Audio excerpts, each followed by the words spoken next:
We promised that we would continue this conversation, so here we are. We talk about Whoopi Goldberg's suspension from The View after saying the Holocaust wasn't about race and apologizing, starting important conversations about race in this country.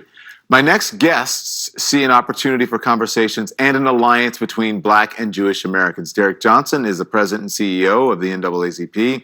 He is here along with Marc Dollinger, the professor of Jewish Studies and Social Responsibility at San Francisco State University and the author of Black Power, Jewish Politics. It's so good to have both of you on, to see both of you again. Marc, we did a great podcast. We talked about this about a year ago. And Derrick, we have these discussions all the time. Derrick, I'm going to start with you because along with the prominent rabbi, Mark Schneier, you wrote for Newsweek that there is an urgent need for reinvigorating and re-energizing the Black-Jewish alliance. Explain the history here and why it's time to bring it back around. Well, if you understand that race is a social construct, and oftentimes that construct creates a dynamic where communities who have mutual understandings or histories actually work to strengthen this democracy. And you look at the 50s and the 60s, in the aftermath of the Holocaust, in the midst of segregation, you had many Jewish individuals who were able to come to this country. They taught at HBCUs. They were part of the conversation of making democracy apply to all citizens. That's when we began to realize that equal protection under the law should be afforded to all citizens. And through the strategy that we've seen during Freedom Summer in Mississippi, you see young white Jewish kids, young Black kids, male, females, all standing up and fighting to ensure the safety against domestic terrorists would not be the standard in this country. Marc, I want to play this moment from Whoopi Goldberg on Colbert when she tried to clean up her comments that the Holocaust was not about race. Watch this. If the Klan is coming down the street and I'm standing with a Jewish friend and neither one, well, I'm going to run. But if my friend decides not to run, they'll get passed by most times because you can't tell who's Jewish. You don't know. It's not something that people say, oh, that person is Jewish or this person is Jewish. And so that's what I was trying to explain. Okay, so we get that part, but it is important to talk about because Black and Jewish people are both targets of white supremacists. What do you make of that? Yeah, absolutely. I was initially disappointed, when I heard Whoopi Goldberg and the comments, and at the other end, I also understood what she was saying. American Jews. Can you say that again? Because I had the very same center. I understood what she was saying. I thought it was clumsy, but I got it. Can you delve into that, please? Yeah. So first I want to say, American Jews are a racially and ethnically diverse population. So we count amongst ourselves folks from every possible hue. Some estimates have up to 1 million American Jews define themselves as Jews of color. That said, what Whoopi Goldberg, I think, was referencing was for most of us who are white presenting, we are not going to be seen as she is seen as a Black woman in America. And therefore, the target for her is far more intense and far more immediate. And unless I choose to dress with Jewish ritual objects or with a Star of David necklace, then I understood in one sense how she's right, that the risk level for her is so much more profound. The other piece of it, though, is that Jews, and even those of us who are white Jews, also suffer persecution and anti-Semitism.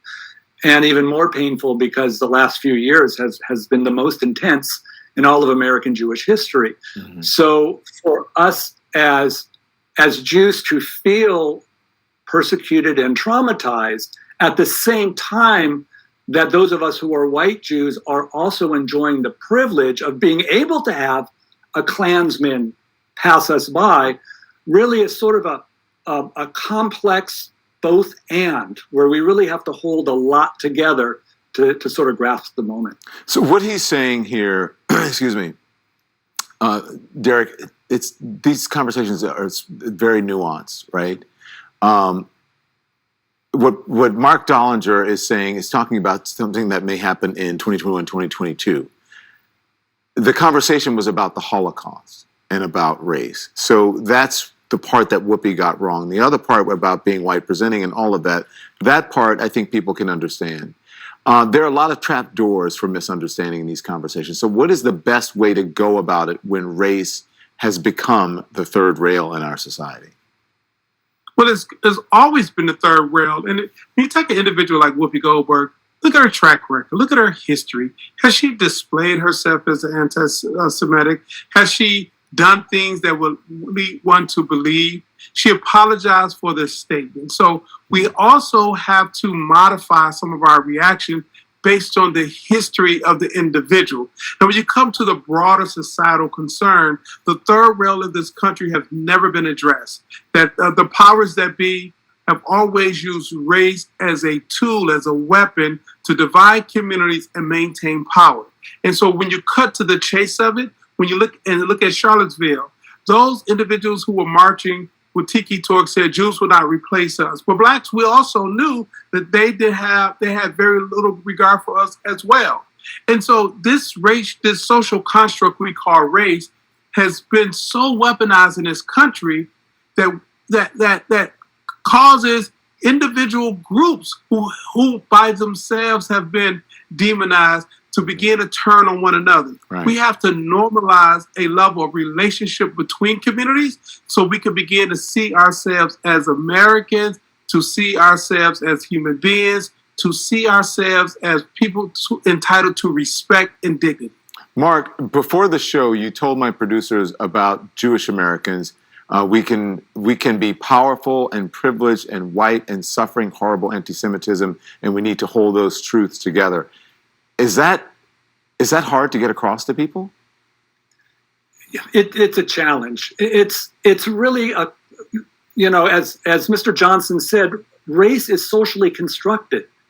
So even white presenting Jews have not been considered racially white, and in fact, the Nazis considered Jews a subhuman race. Mm-hmm. So for those of us who are Jewish and who are white Jews who come through the lived experience and memory of the Holocaust to now, in post-World War II America, enjoy a whole lot of power and privilege, to be able to sort of, see in new ways the fact that we as white Jews hold both of those simultaneously is a challenging for a lot of folks, because it's really challenging a lot of historical memory and a lot of ideas about how exceptional we'd like to think that Jews are.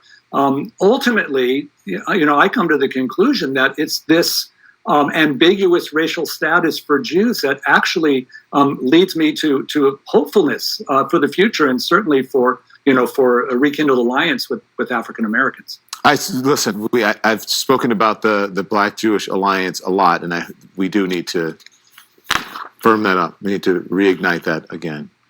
Thank you both. The conversation will continue. I'll have you both back. Be well.